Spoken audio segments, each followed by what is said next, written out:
Krajem 20. veka, negdje sa početkom krize bivše socijalističke federativne republike Jugoslavije i tokom njenog raspada, u Srbiji se pojavila nova rasa pasa pod nazivom Srpski odbrambeni pas, ili kraće nazivan SOP. Ta vest je projurila neverovatnom brzinom i sa velikim odjekom kroz sve medije, i radio i televiziju i kroz sve moguće časopise. Rasa je na pečat postala poznata širom zemlje, ali i sveta jer je o njoj pisao i čuveni svetski časopis New York Times, zatim agencija Reuters, najčitaniji mađarski nedeljnik Reform i mnogi drugi. O njoj se svuda pričalo i prepričavalo i za veoma kratko vreme je od potpuno nepoznate i do tada još neviđene i nečuvene rase postala mnogo poznatija i popularnija i od nekih mnogo starijih i u svetu poznatijih rasa pasa. Ovim rečima naš poznati kinolog Rade Dakić-Kića započinje svoju knjigu Srpski odbrambeni pas, a nešto više o rasi smo pokušali da saznamo od njenog tvorca gospodina Nenada Gavrilovića i jednog od najvećih odgajivača srpskog odbrambenog psa, gospodina Predraga Balanca iz Sremske Mitrovice. Tvorac sam prve srpske rase psa, srpskog odbrambenog psa. Srpskog psa sam rekonstruisao iz stare srednjevjekovne srpske države Nemanjića. Ovakav pas kakvog ja sad držim ispred sebe je car Dušan Silni Nemanjić u svoje ratove i slavne pobjede. Srpski narod od 1918. godine je počeo da se raslojava i poboravio mnoge svoje stvari, pa i srpsku rasu psa. Pa sam ja odlučio da nama rekonstruišem jedno najmoćnijih rasa psa koje su bile na svijetu, a to je srpski odbrambeni pas.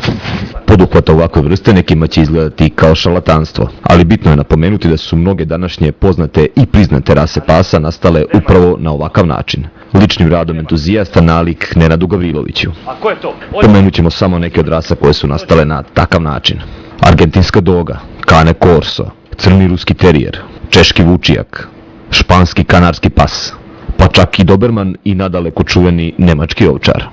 Rase koje su učestvovali u stvaranju srpskog odbrambbenog psa su sljedeće: napulski mastif, rottweiler, američki staffordski terijer, tornjak i vuk. Dobar dan. Dobar dan. Kažem kako se počeo se baviti sa uzgojem. Pa, prvog psa sam dobio sasvim slučajno na poklon od Vuka Bojovića, direktora Beogradskog zoološkog vrta.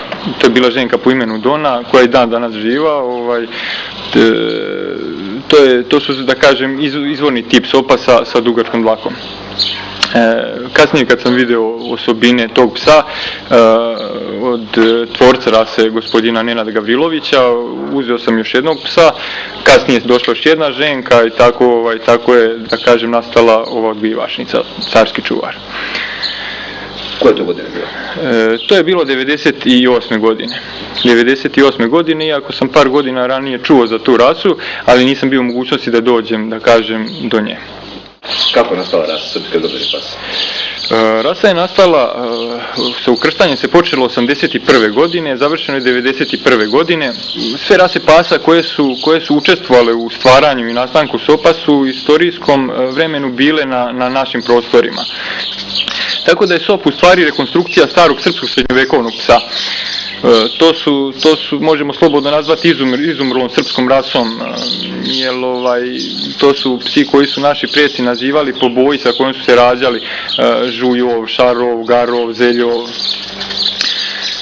Ukrštanje ovih rasa je izvršio Nenad Gavrilović, kao što sam već rekao, završeno je 91. godine, pa se i ta godina uzima kao godina nastanka ove rase.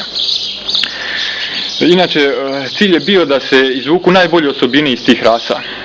Od vuka da se izvuku izoštrena čula, od ovčarskih pasa nagon za čuvanjem teritorije, od molosrednih pasa privrženost čoveku, od terijera, ta upornost, sršanost.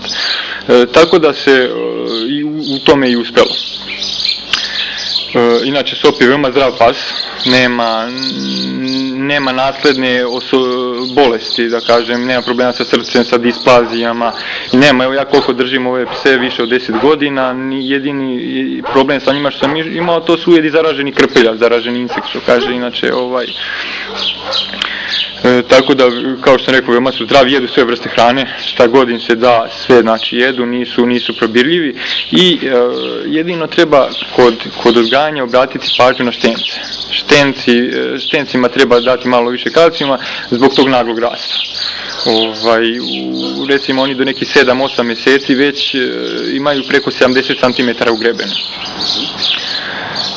Taj kalcijum, je li se to daje posebno preko nekih ampula? Pa ne, u hrani može ići, da, sa hranom, kaže, može se dodavati vitaminski dodatak u hrani, danas postoje i granule koje sadrže, da imaju sve, tako da u suštini ništa posebno, znači samo da imaš, što kaže, taj dodatak to kalcijuma, da kažem, odnosno izbalansirano kalcijuma i fosfora, da.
Rasa još uvijek nije priznata, ali standard je napravljen, tako?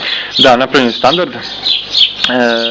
Sop inače visok, mužjaci od 65 do 75 cm u grebenu, a ženke od 60 do 70 cm, težine od 50 do 70 kg. Inače, važan moment za ovu rasu je 2003. godina kada izlazi i prva knjiga, prvi pisani dokument o ovoj rasi, gdje zvanično izlazi prvi standard kao smjernica odgajivačima kako da gaje lepšeg i boljeg sopa. Inače, što se tiče samog karaktera ovog psa, izuzetno je privržen vlasniku i porodici, znači svim onim ljudima koji žive u dvorištu na toj teritoriji na kojoj je i pas. Dok recimo nepoznate osobe jako teško prihvata i uglavnom i agresivan prema njima. Ali znači, s obzirom na tu veličinu i agresivnost tog psa, veoma lako se kontroliše, veoma je poslušan, tako da u suštini slobodno po 2-3 psa prilikom šetnje mogu da se kontrolišu, slobodno da se puste sa povodnika, da ne izazovu nikakve nevolje, znači. Posebno su tolerantni prema deci iz porodice vlasnika, njima bi dozvolili neke stvari koje ni samom vlasniku ne bi dozvolili. Recimo, ova ženka koja se oštenila pre nekih 10-ak dana, 2 sata nakon što je izašlo zadnje kuće, ćerkica je ušla kod nje odmah, znači počela je da dira kučiće, nju, ali ništa nije odreagovala, čak sa više u jednom momentu je malo i počela drma repom, ali s obzirom na to vanredno stanje prilikom štenjenja, znači nije ništa reagovala, znači, inače, baš zbog tog štenjenja ekstremno je agresivna sad prema drugim osobama. Što je normalno, sad u prisustvu vlasnika, znači nema nikakvih problema, znači sasvim normalno se ponaša, govorim naravno o normalno socijalizovanim psima. Koliko štene, koliko iznesu štenaca? Štene jako rijetko ispod 10 štenaca. Recimo, kod mene je bilo slučajeva 14, 16, jednom je bilo i 19 štenaca, znači jako puno štene. S tim što mlada je rasa, tako da strogom selekcijom dolazimo do nekih 7-8 štenaca, znači tako da svi štenci koji ostanu u leglu spadaju sam vrh ove rase.